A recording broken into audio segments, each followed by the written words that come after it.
perbahasan tentang iman ni juga dikaitkan dengan surah Al-Anfal ayat 2 ni. Sesungguhnya orang-orang yang beriman itu adalah mereka yang apabila disebut nama Allah, gementarlah hati mereka, dan apabila dibacakan kepada mereka ayat-ayatnya, bertambahlah iman mereka kerananya. Okey, nampak tak kat sini? Gementarlah hati mereka. Orang-orang yang beriman tu terasa hingga ke hati. Apabila disebut nama Allah, terasa hingga ke hati, gementarnya hati. Jadi apabila beriman dengan hari akhirat, akan terasa gentarnya hati apabila mendengar siksaan-siksaan yang terdapat di dalam neraka. Takutnya soal jawab dan perhitungan hisab di akhirat. Terasa hingga ke hati ketakutan itu. Barulah itu disampainya iman kita. Jadi adakah anda rasa anda sudah beriman? Sikit dulu, itu satu rujukan sebab semua bertanya tentang rujukan saya kan. Baik, seterusnya kita ke minit 14.08 daripada video asal Dr. Haris di mana beliau mengemukakan ayat ini, yang ini ayat kedua surah Al-Anfal. Sebelum itu sila ambil perhatian bahawa Dr. Haris ini adalah orang yang telah menobat dirinya sebagai pakar tafsir, jago tafsir, memiliki pendidikan formal dalam bidang tafsir, memiliki siri video yang menjelaskan tentang ilmu tafsir, dan ilmu tafsirnya cukup tinggi sehingga boleh nak kritik orang lain sebagai kononnya salah tafsir Al-Quran. Okay, this person, dia ni sekali lagi ya, pakar tafsir ya, pendidikan formal dalam bidang tafsir. Ada video juga ajar tentang tafsir, ada siri video. Okay, dan ilmu dia cukup tinggi dalam bidang tafsir sampai dia boleh menilai orang lain bila baca satu-satu ayat dan menjadikannya sebagai hujah. Dia menilai orang tu sebagai telah salah tafsir. Okey, begitu hebat ilmu dia. Jadi orang yang diberi kefahaman oleh Allah dan juga jago tafsir. Dan pada minit 14.08 daripada video asalnya itu, beliau membacakan ayat ini. Okey, dan memberi fokus kepada apabila disebut nama Allah, gementarlah hati mereka. Lalu dia pun bertanyalah, apabila beriman dengan hari akhirat, saya ikut kata-kata beliau, orang yang beriman ni akan terasa gementarlah hatinya, barulah itu sampainya iman. Okey, kemudian beliau bertanya satu soalan yang sangat-sangat fatal, sangat-sangat bahaya. Dia bertanya, apakah anda rasa anda sudah beriman? Maknanya kita, saya dan anda, para penonton, kita ni hati gementar tak bila disebut nama Allah? Hati kita ni gementar tak bila teringat tentang hari akhirat, tentang hari kiamat? Bila tak gementar, so kita ni macam mana ni? Sudah beriman ataupun tidak? Sebab dia membawa ayat ini sebagai dalil, sebagai hujah. Tuan-tuan dan puan-puan yang dirahmati Allah, ayuh kita rujuk ayat itu secara penuh ya. Baik, sekarang ini surah Al-Anfal, depan skrin anda surah Al-Anfal, kita rujuk ayat 2 dan 3 dan 4. Dia baca ayat tak habis. Kemudian dalam video lain bila dikutuk orang, dia kata dia orang ni main petik je, ambil sikit sana, ambil sikit sini. Dia sendiri ambil sikit ayat tak bagi habis. Okey, ayuh kita baca. Okay, Allah Subhanahu Wa Taala berfirman, innamal mu'minuna allazina iza zukirallahu wajilat qulubuhum wa iza tuliyas alaihim ayatuhu zadashum imanan wa ala rabbihim yatawakkalun. Sambung ya. Allazina yuqimunas salata wa mimma razaqnahum yunfikun ulaika humul mu'minuna haqqan. Ini yang dia tinggal. Tuan-tuan dan puan-puan, ayat ini sebenarnya menerangkan ciri-ciri orang beriman yang level iman dia, tahap iman dia adalah pada tahap yang hak, tahap yang sempurna, tahap yang terbaik. Ada 5 ciri orang seperti ini ya. Apa cirinya?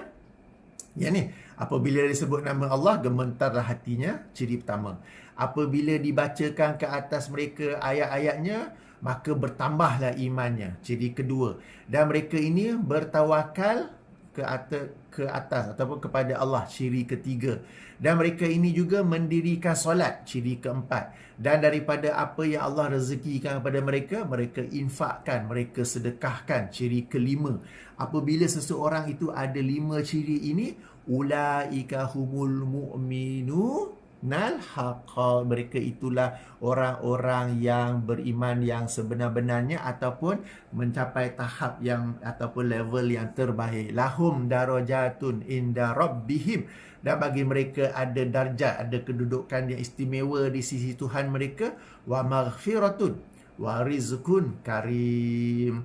Tuan-tuan dan puan-puan, satu perkara yang saya perhatikan pada Dr. Haris Ismail, pada Dr. Muhammad Haris Muhammad Ismail, dia berpegang bahawa iman ini, either you have it or you don't.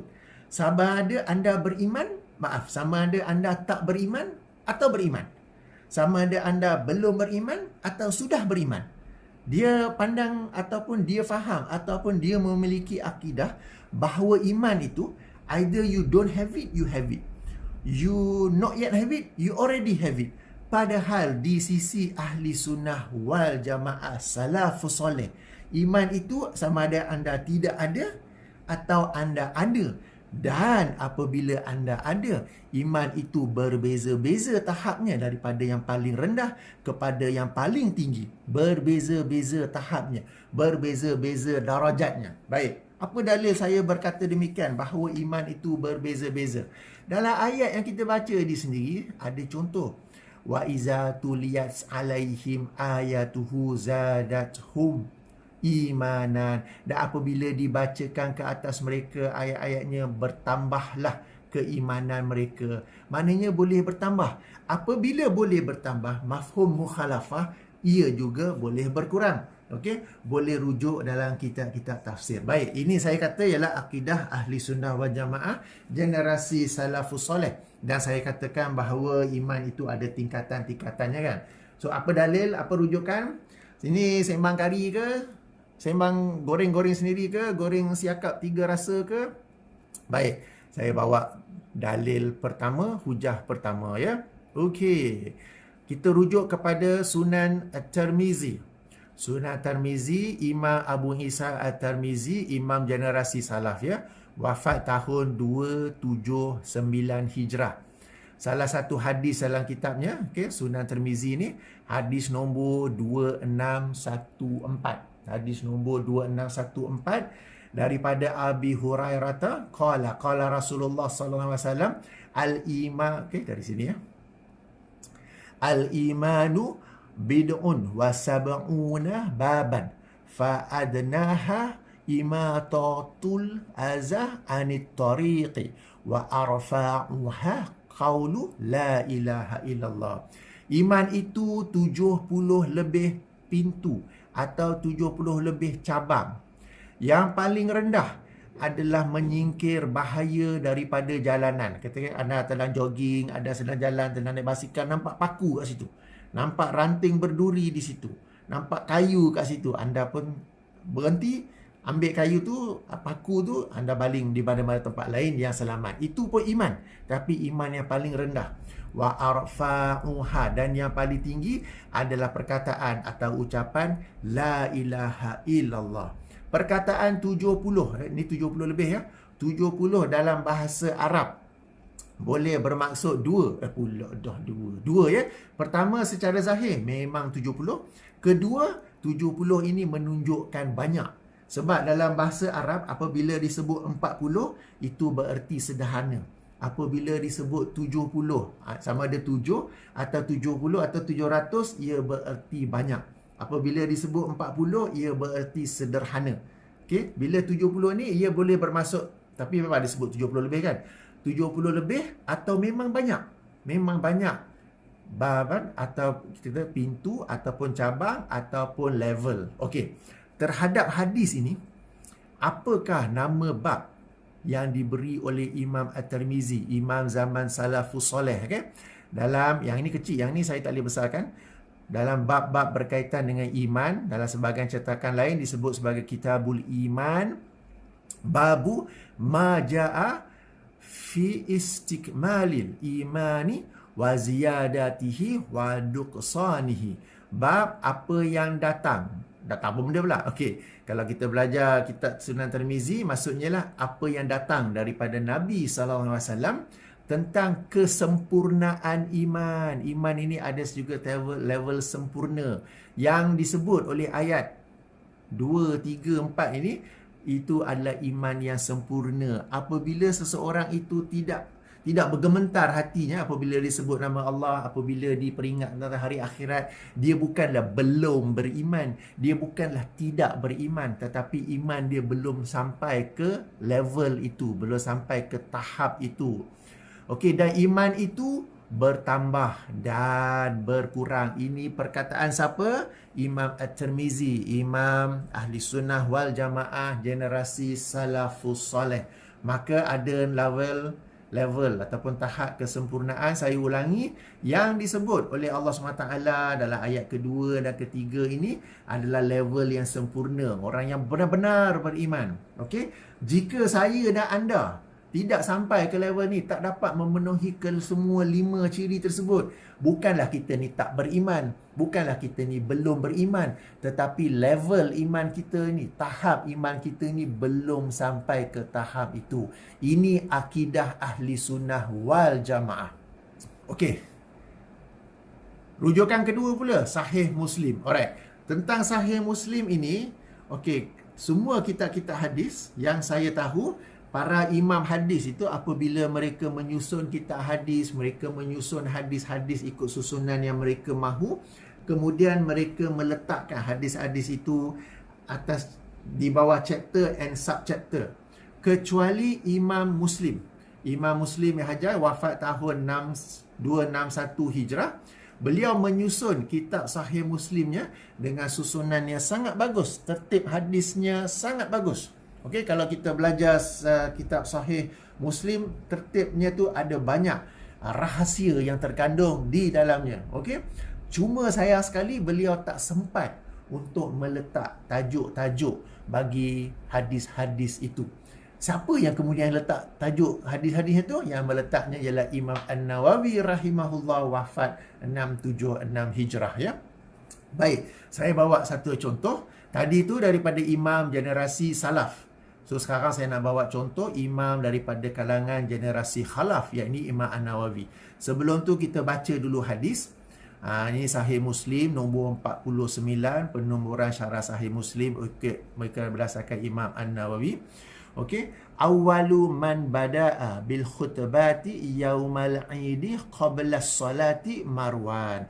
Orang yang pertama, okey, yang memulakan khutbah sebelum solat pada hari raya ialah Marwan. Okey, tuan-tuan dan puan, bila kita solat Jumaat, mula-mula khutbah baru solat. Bila kita solat hari raya Aidilfitri, hari raya Aidiladha, solat dulu baru khutbah. Betul? Terbalik kan? Kalau hari Jumaat, khutbah dulu baru solat. Pada 2 hari raya itu, solat dulu baru khutbah. Dan hukum khutbah tu sunat. Nak dengar boleh, nak balik terus pun boleh. Tapi Marwan ni pada zaman pemerintahan dia tukar pula. Dia letak khutbah dulu baru solat. Okey, dia tukar bagi terbalik. Okey, faqama ilahi rajulun. Maka berdirilah seorang lelaki, faqala, lalu menegur. As-salatu qabla khutbah. Yang betul tu ialah solat dulu sebelum khutbah. Ini untuk hari raya, ya. Faqala, berkata Marwan berkata, qad turika ma hunalika. Sungguh telah ditinggalkan daripada yang sedemikian. Tu maknanya bila dibuat cara yang biasa, yang ini solat dulu baru khutbah, banyak orang meninggalkan khutbah tu. Okey, sebab dah solat kan. Khutbah tu pula lazimnya. Okey, jadi banyak orang tinggalkan khutbah. Sebab tu dia tukar khutbah dulu baru solat. Okey, faqala Abu Sa'id. Okey, Abu Sa'id Al-Khudri. Faqala Abu Sa'id, amma haza faqad qadama alaihi. Adapun dalam perkara ini, apa yang diputuskan, apa yang dikatakan oleh lelaki itu, itulah yang benar. Bahawa memang pada zaman Rasulullah SAW bagi solat hari raya, ianya adalah solat dulu baru khutbah. Kemudian berkata lagi Abu Sa'id Al-Khudri, sami'tu Rasulullah sallallahu alaihi wasallam yaqul, okey, hadis yang kita semua biasa dengar ya. Man ra'a minkum munkaran falyughayyirhu biyadihi fa in lam yastati fa bi lisanihi fa in lam yastati fa bi qalbihi wa zalika adaful iman. Okey, yang bermaksud sesiapa daripada kalangan kalian yang melihat kemungkaran, maka hendaklah dia mencegah dengan tangannya. Jika tidak mampu, maka dengan lisannya. Dan jika masih tidak mampu, maka dengan hatinya. Maksudnya hati ni kita benci pada ni berlaku, tapi tak mampu nak buat apa. Dan yang sedemikian itu, membenci dengan hatinya adalah selemah-lemah iman. Maksudnya iman ada yang lemah. Okey. Berdasarkan hadis ini, apakah nama bab yang diletak oleh Imam An-Nawawi? Ini dalam Kitabul Iman. Babu bayani kaunin nahyi anil munkari minal iman. Wa annal imana yazidu wa yanqusu. Wa annal amru bil ma'ruf wa nahya anil munkari wajibani. Bab pada menerangkan bahawa melarang daripada kemungkaran adalah bahagian daripada iman, dan bahawasanya, agak highlight ya, dan bahawasanya iman itu bertambah dan juga berkurang, dan bahawasanya menyuruh kepada yang ma'ruf dan melarang daripada yang mungkar adalah dua perkara yang wajib. Apa kata Imam Nawawi berdasarkan hadis ini? Iman itu bertambah dan berkurang. Imam Nawawi mazhab apa? Mazhab Asy'ariyah. Dari sudut fiqh mazhab Syafi'i, dari sudut akidah mazhab Asy'ariyah. Jadi di sisi Asy'ariyah pun, okey, mereka juga berpegang bahawa iman ini bertambah dan juga berkurang. Sebenarnya di sisi mazhab Asy'ariyah ada beberapa pandangan, sebab mazhab Asy'ariyah ni dia sangat luas ya, daripada zaman Imam Abu Hasan Asy'ari yang wafat 324 Hijrah sehinggalah kepada sekarang ini ada banyak imam-imam, banyak tokoh-tokoh.